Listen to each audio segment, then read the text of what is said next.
We're gonna be cutting potatoes today.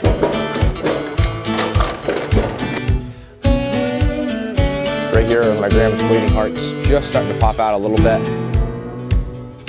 Sammy likes to think she's the fastest at this job. And because it's not physically possible, you're actually doing more harm.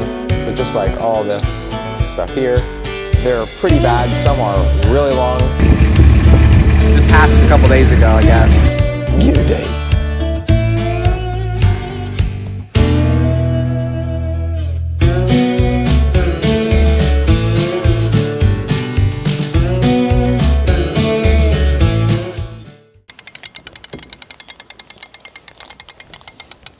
So today is Sunday, May 18th. Just heading down here to the farm. Like I always say, we try not to take on the world on Sundays. Try and keep it pretty simple, but we do need to get our first set of vine crops like watermelon, cantaloupe, honeydew, all that kind of stuff in for the field. And so that's what we're gonna be working on this morning. I gotta go into my grandpa's garage and get the Kubota. I gotta grab some trays. My pap's garden here is doing pretty well. I think these are radishes. I'm not sure what that is. Maybe it's more radishes. And then over here, he's got, I think, red sales lettuce, along with some more here on the ground, which I'm not sure if he's gonna plant yet or not. Like always, the very first thing we need to do is get the greenhouses open. Now it's not very warm. It's only like 65 degrees and it's windy. It's actually very beautiful out. I love sweatshirt weather. But regardless, if the sun comes out even a little, it's gonna heat these greenhouses up so much that they're gonna get too hot. And so that's what I'm gonna do now.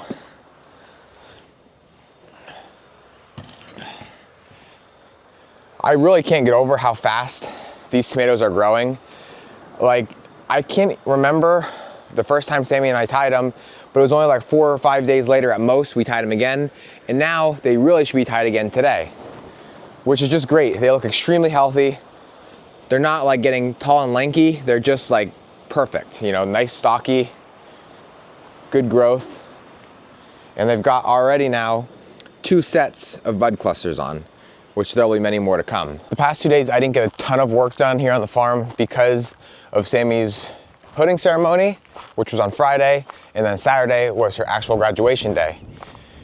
All went very well. Here's some clips of that. Samantha Regina Stabosian is from Nescopec, Pennsylvania. She served as secretary for NCPA and volunteered over 100 hours of community service during pharmacy school. She also was recognized as the Nesbitt Cup winner during the 2nd professional year of pharmacy school. Dr. Samantha Regina Stabosian.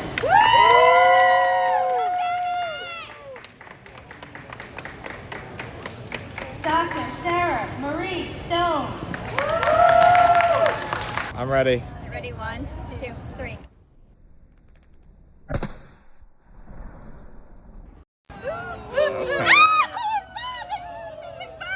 And so hopefully Sammy will be here later on today. Maybe we'll have her talk about it a little bit. She just cannot believe, well, really none of us can believe that it's finally over. She still has 2 more like huge exams to finalize everything. That way she can get paid the salary that she should get paid. But that's gonna be like a month or so away, only because she needs more time to study. Right here, my Graham's bleeding heart's just starting to pop out a little bit.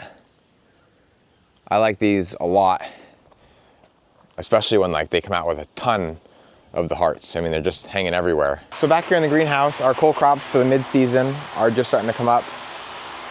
This is all cabbage, cauliflower, broccoli. And so now I'm just starting to prepare to start our vine crops. Now vine crops for our field are a little bit different because we use these, I think there's 50 cells in here, these strawberry trays. All of our plugs come from Norse Farms in these, and they're like a cone shaped, which makes it really nice with the water wheel planter to poke them down in, instead of like our 4-packs that we grow them in for retail sales. Now, if you're gonna plant them into your garden, it doesn't really matter because you're gonna dig a little hole and that's gonna be the end of it. But when you're going through the field at a fast pace and you don't want that dirt ball to completely like disintegrate as you're pushing it down in, this we found is the best way to do it and the quickest way to do it. And so just like everything else, we'll just level that all out.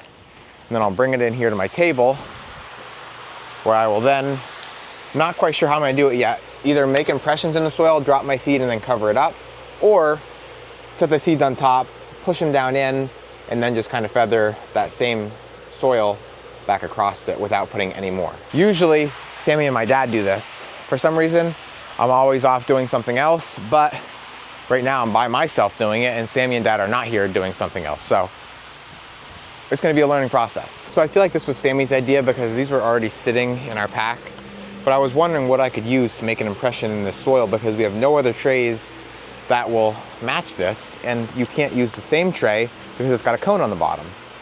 And so I thought of these, and apparently Sammy did too. And so 2 at one time works the best. If you try and do any more than that, it just doesn't work out right. And you can see now how I'm making that impression there in the soil. I don't want to go crazy deep, but deep enough that soil's not going to pop back out when we water it. And I can do this pretty fast. Okay, so right now I'm working on baby doll, which is what we usually just call yellow doll, which is a seeded, smaller yellow watermelon. And so the seeds look just like a watermelon seed, which is what you would expect. And just like all the other vine crops, we're gonna do 3 seeds in each cell.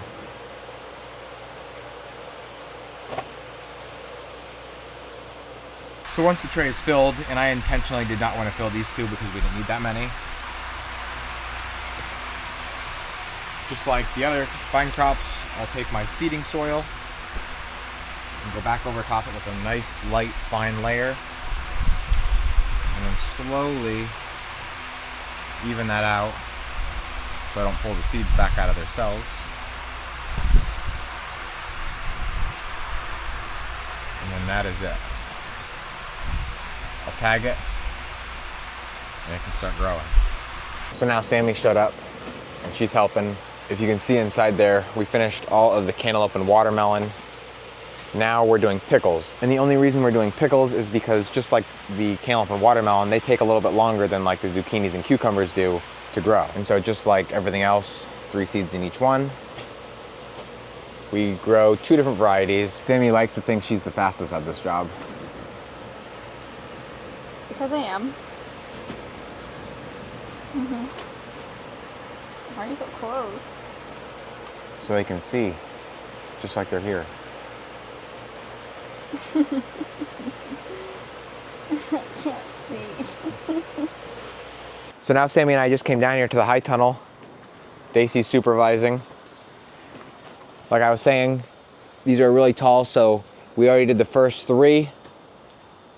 And basically what we're trying to accomplish every single time is go around like the thickest part of the new growth. You don't want to go so high to where you're just getting the tips of these leaves, because what's going to happen is it's just going to fall right back out of it. And so we want to try and go somewhere underneath like a good established leaf. That way it holds the plant up. Like you got this one here, you have this one here, and you have this one over here. And so you can see we did that with these. And now we're doing it with this last row, which right here is the cherry tomatoes. And these are really hard to contain just because they get so many shoots that even when you think you're like keeping it all contained, it's still coming out. Like this one, don't know how, but got out, or maybe it fell down through, I don't know.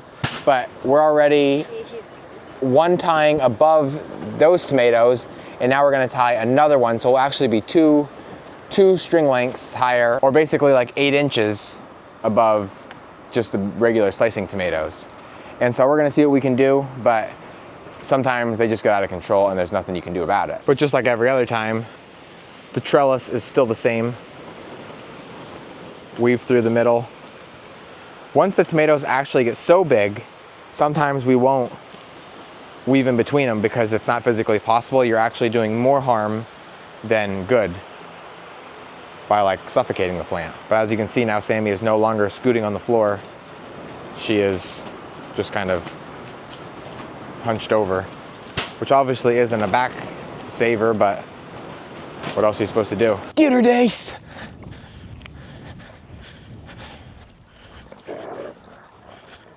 Get her, Dace!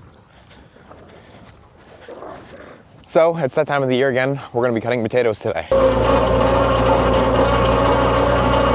So these are our seed potatoes. 3 different kinds. We have a yellow, a red, and a white.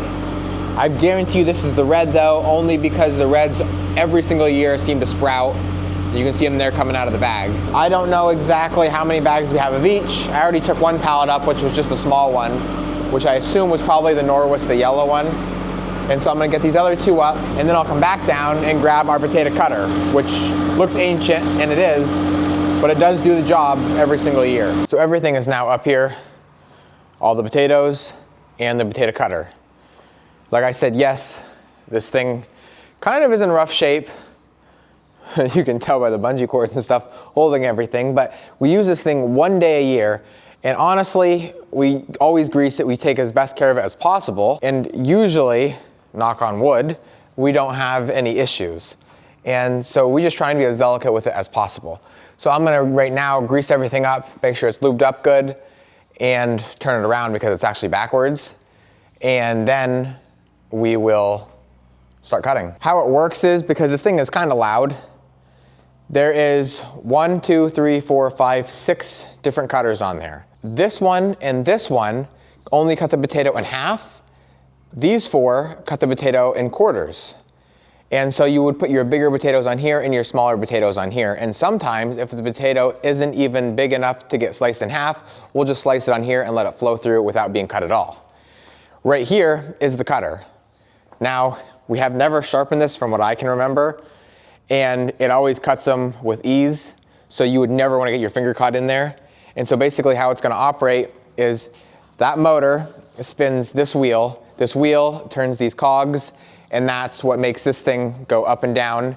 The potatoes then get cut, they fall into the chute, and that's where we'll have a series of baskets where we will then collect them and put them on a wagon, then to be taken to the field for planting. So just like all this stuff here, the slide,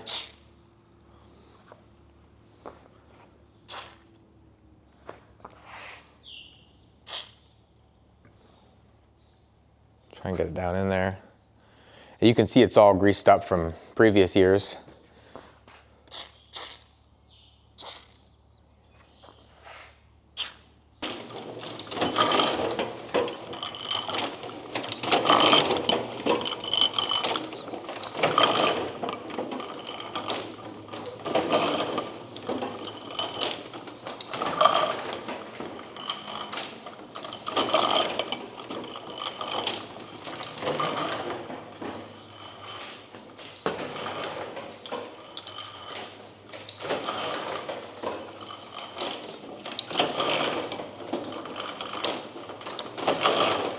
So while we're waiting for everybody to show up, Sammy and I are gonna get started sprouting the potatoes. The reds are like this every single year. They're pretty bad. Some are really long. And obviously we have a bucket. And just as you can see here, Sammy will basically sprout them off right at the base of the potato if possible. And then she'll throw them over in this crate where they can then go on the cutter. Now every year we get the question, why sprout them? That's just gonna, make a plant. And the reason for that is this could cause an issue going through our planter because like this could get hung up and then it's not gonna go through it and then it might not plant right, and that's just not good. Oh, I gotta put them in the basket.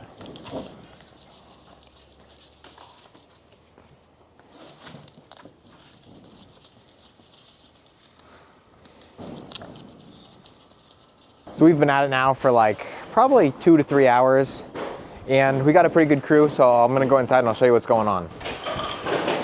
So this is all the cut potatoes. Started out with red, then here's the white, and now we're working on the yellow.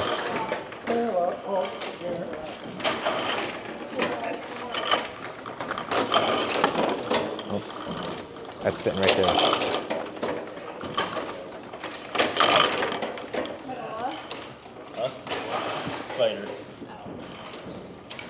So we have Alyssa, Jared, Sammy, and myself are cleaning the sprouts off of the potatoes. Uncle Rick and Pap are putting them on the machine. And then if they're still too big, Dad's at the bottom, cutting them into smaller chunks. And then this is the final product.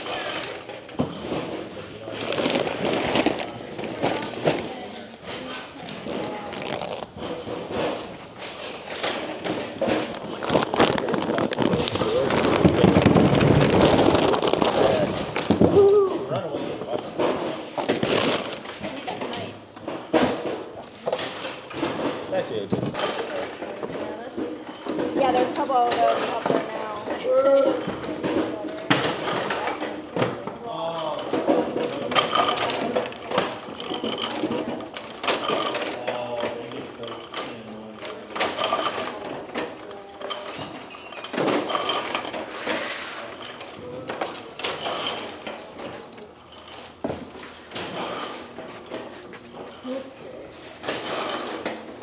Ready? Yep. Thank God it was a healthy one. It scared the crap out of me. We had a call for a structure fire and then the roof down. And then they fluffed everything down.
On the back of the bag, it even has the planting instructions. I'm not gonna read them all, but if you wanna pause the video and read that, hopefully you can. So we just finished up, everybody went home, and this is the final product. So now tomorrow, we'll get planting. So I had a couple minutes, I wanted to come out and check out the garlic. And since we fertilized it, it really took off. I mean, it's probably 6, 7, maybe even 8 inches taller than what it was. Now this right here, if you can see that, is a lot shorter and a lot paler. And that is because this is a different kind of garlic that was given to my mom, and I can't remember what kind it is. But it's still doing good even though it is smaller. I just think that's the nature of it compared to ours. And that's actually, well, nowadays he's in the way, but that's actually the best size comparison right there. I mean, this is just about double, I would say, what that is. So we'll see how it all turns out in the end. We have been getting quite a bit of rain, so that should be really good. Really got some nice beefy stalks on there. And from my experience, that really kind of has a good tell of how big the garlic's gonna be. And so hopefully the rain keeps coming, but not too much, because that could make the bulbs start to rot. It's just really nice to see straight out through there.